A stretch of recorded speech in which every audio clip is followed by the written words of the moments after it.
This story was written by Information Remote 865.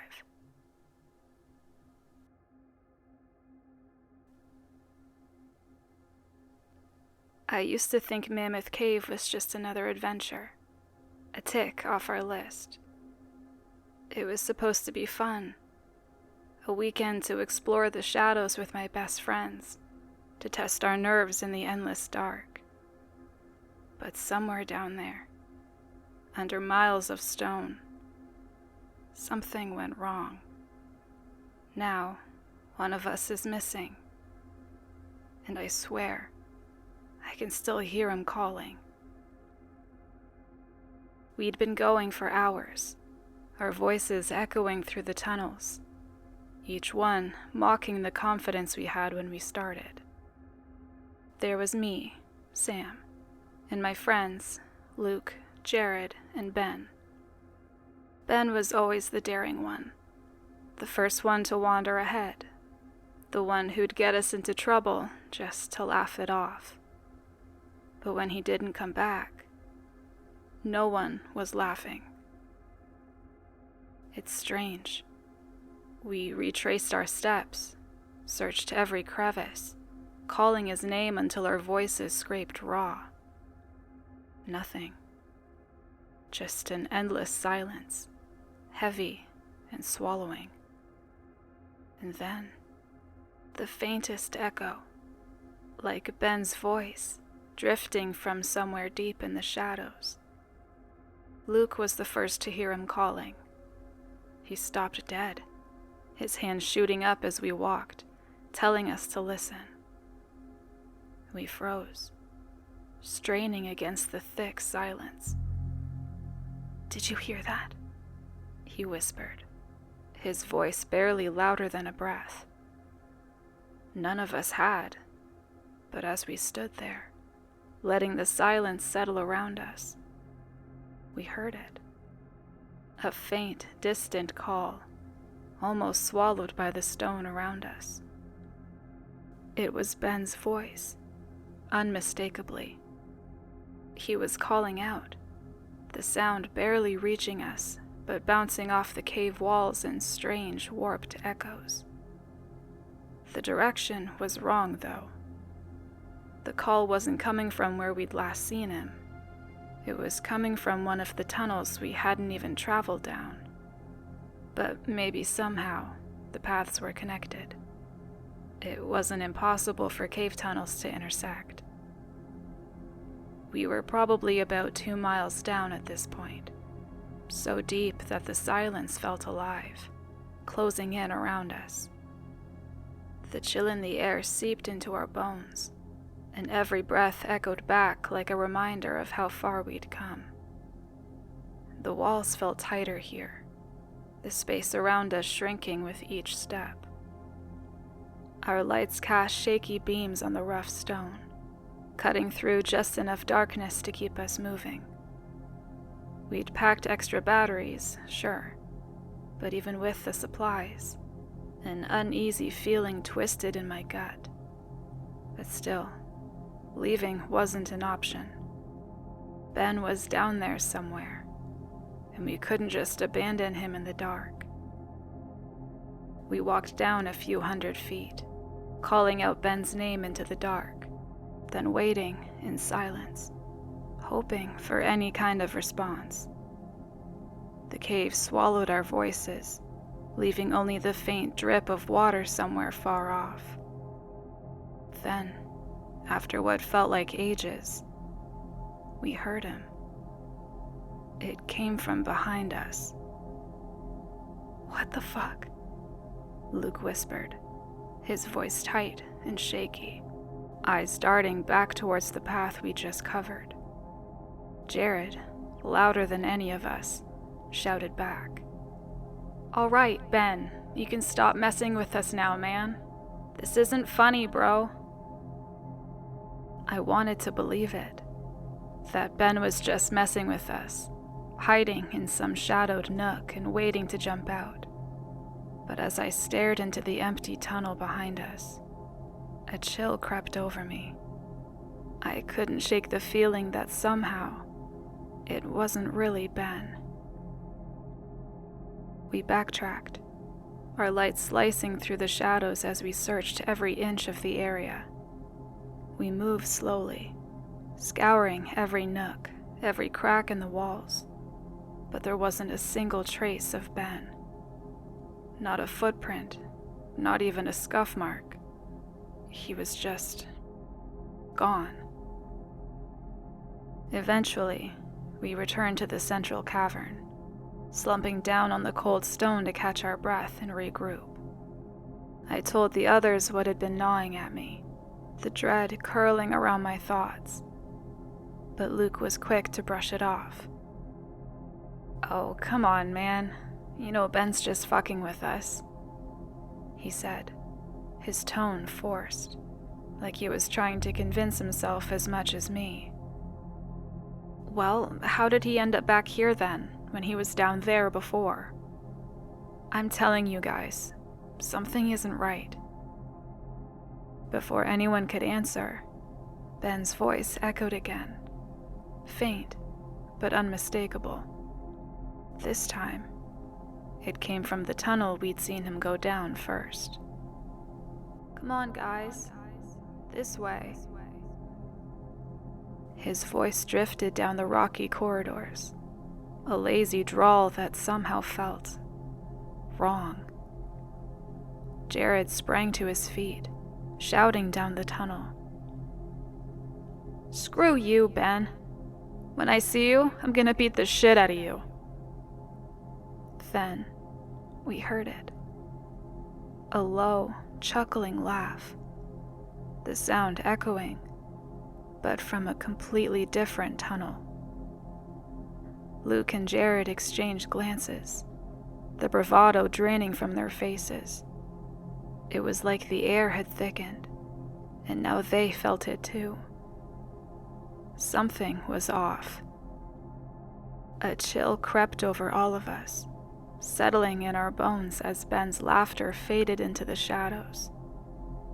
We huddled together, whispering hurriedly about what to do. The idea of leaving came up quick, but Luke shut it down fast. "We can't just leave Ben down here, guys," he insisted, voice firm but edged with unease.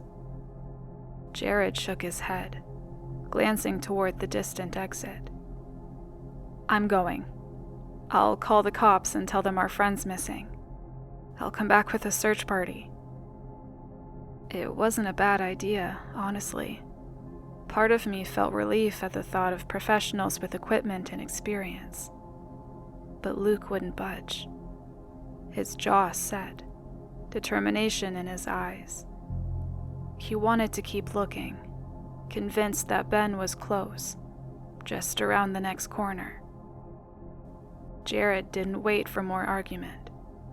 With a last look, he took off down the path toward the exit, his flashlight bouncing along the walls until he was out of sight.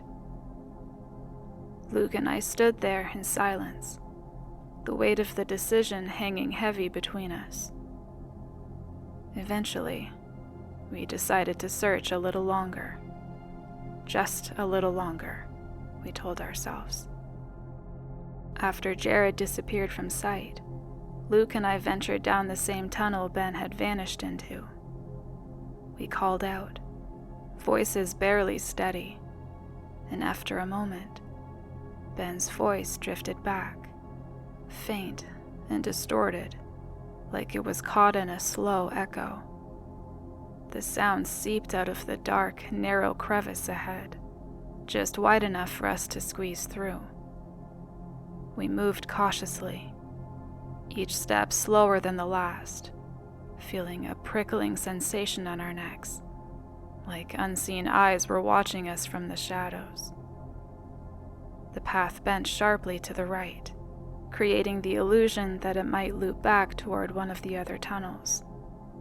Luke forced a chuckle. "See? He's just messing with us." But as we rounded the corner, our lights caught something that made us stop dead. A jagged hole yawned open in the middle of the path, wide and deep, cutting off the tunnel. The space was too narrow to walk side by side, so I trailed behind Luke as he edged forward and aimed his flashlight down into the darkness below. Luke went silent, his light fixed on something I couldn't see. I waited, the quiet pressing in, until the tension grew unbearable. "What is it?" I whispered, trying to peer around him. When he turned to me, his face was drained of color, eyes wide, lips parted like he couldn't quite find the words. He swallowed, barely managing to get it out. "He's down there," Luke said, his voice trembling. My blood ran cold. What do you mean?" I stammered, heart pounding against my ribs. "He's down there, Sam," Luke whispered, voice cracking. "Dead." The words hit me like a punch, and I stood there, numb with disbelief, until Luke grabbed my arm, his grip almost painful. "We have to get out of here," he said, voice tight with terror. Without another word, we turned and started back, moving fast but steady, our lights casting frantic beams along the rough stone walls. As we reached the tunnel that led back to the central cavern, another voice echoed through the darkness. "Guys." Neither of us paused. We broke into a sprint, feet pounding against the ground, breaths ragged with panic. We didn't care where it came from. We just wanted out. In his haste, Luke stumbled over a jagged rock and fell hard, his flashlight skidding across the ground before shattering into pieces. I stopped, reaching down to pull him up, my light sweeping the walls as I moved. And that's when I saw it. A figure, pale and naked, crouched at the far end of the tunnel, watching us with hollow, empty eyes. It looked almost human, but something was horribly, horribly wrong. "Oh my God," I muttered, my voice barely a whisper, trembling as I stared at the figure. Luke turned, catching sight of it, his face twisting in terror. He grabbed my arm, jolting me out of my gaze. "Come on, Sam," he urged, pulling me forward.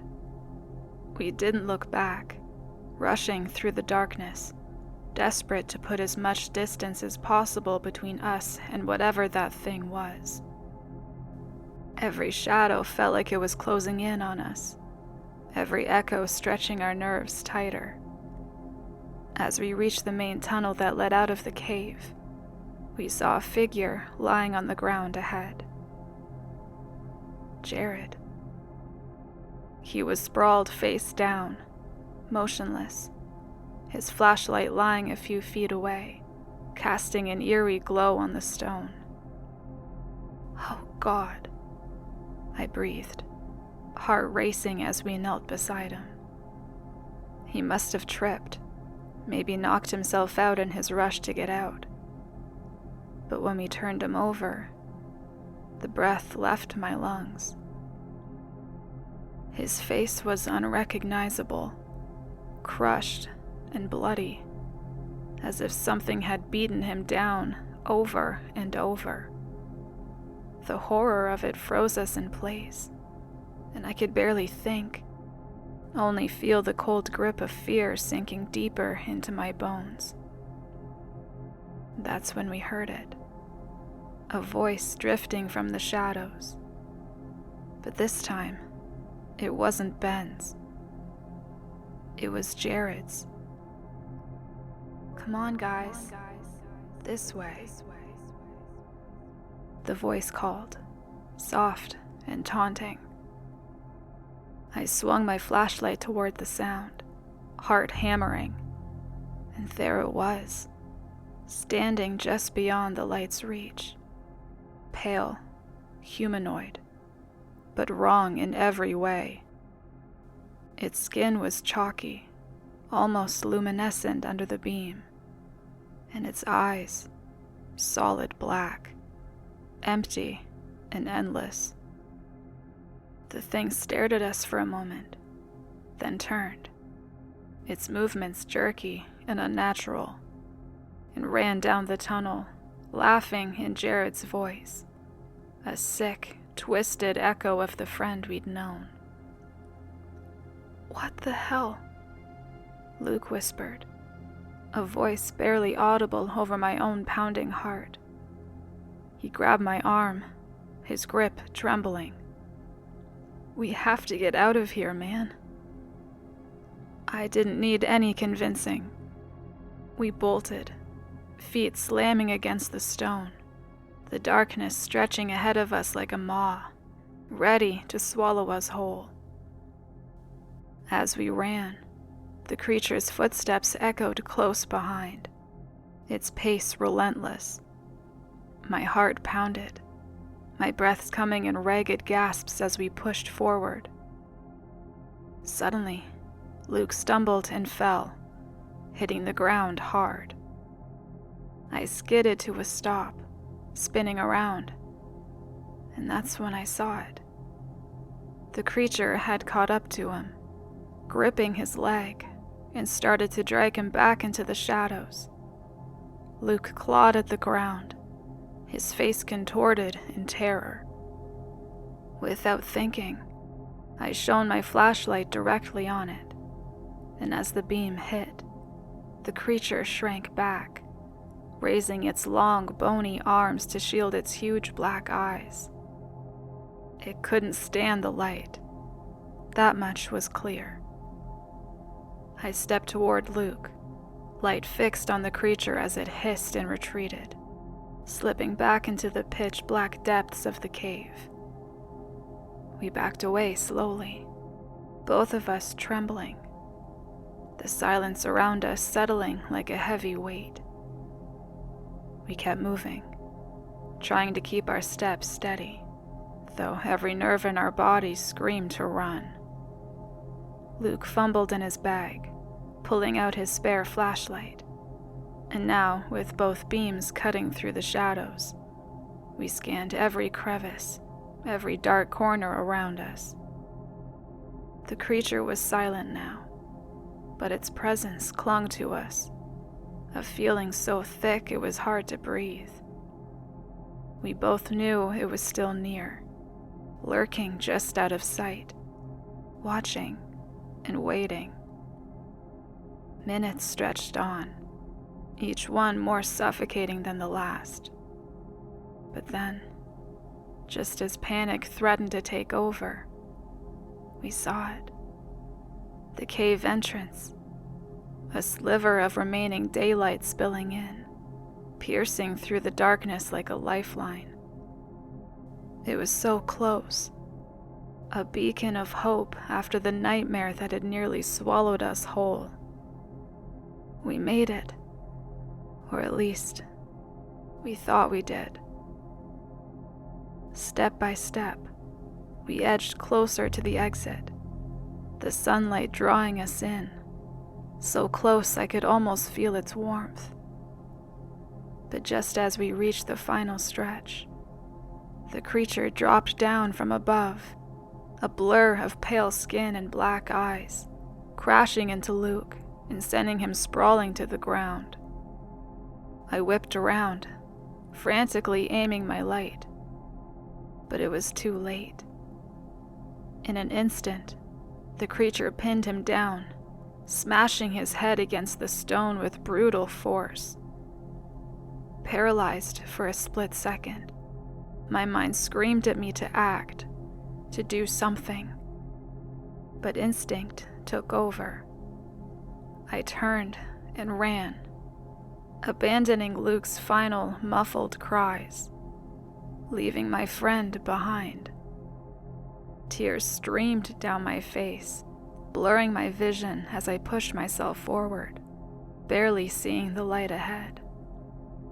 When I finally burst out of the cave into the fading daylight, I collapsed to the ground, gasping for air, chest heaving, and the weight of loss crashing over me. The tears came hard, unstoppable, as I lay there, shattered, knowing I was the only one who'd made it out. As I forced myself to stand, steadying my breath, I heard it. Luke's voice, faint and choked with fear, calling out from the depths of the cave. "Sam, please, help me." I froze, every instinct screaming at me to ignore it, to remember what I'd seen, to remember that Luke was gone. But hearing his voice, broken and desperate, twisted my insides. The guilt clawed at me, sharper than any fear. I had left him. I'd abandoned him. The pleading continued, soft but relentless, each word pulling at the frayed edges of my sanity. Some part of me wanted to turn back, to run into the dark, convinced he was waiting, that I could still save him. But another part, a colder, darker part, knew the truth. It wasn't Luke. It was the creature, mimicking his voice, sinking its claws into the last threads of hope I had left. And yet, what if, somehow, it really was him? The thought tore at me, leaving me stranded there, helpless and shattered, unable to move forward or look back. Finally, I forced myself to turn away from the cave, each step heavier than the last. I had to leave. I had to get out and tell someone what happened, no matter how impossible it all seemed. But as I reached the edge of the forest, the realization settled in. I couldn't tell them the truth. They'd never believe me. No one would. I could already picture the looks of doubt, the whispers, the judgment. So I rehearsed the lie as I stumbled into town, every word twisting in my throat.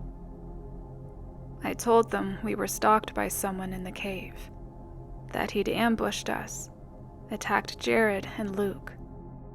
I described a faceless killer lurking in the dark, hunting us down one by one. It was easier that way, easier than trying to explain the unexplainable. They listened, and they wrote it all down. But even as I spoke, a chill ran through me. In the back of my mind, Luke's voice still echoed, pleading, calling me back into the dark. The cops didn't let it go.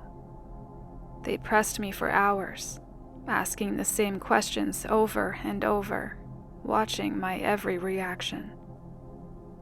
Soon enough, they began talking to my friends and family, probing into my relationship with the group.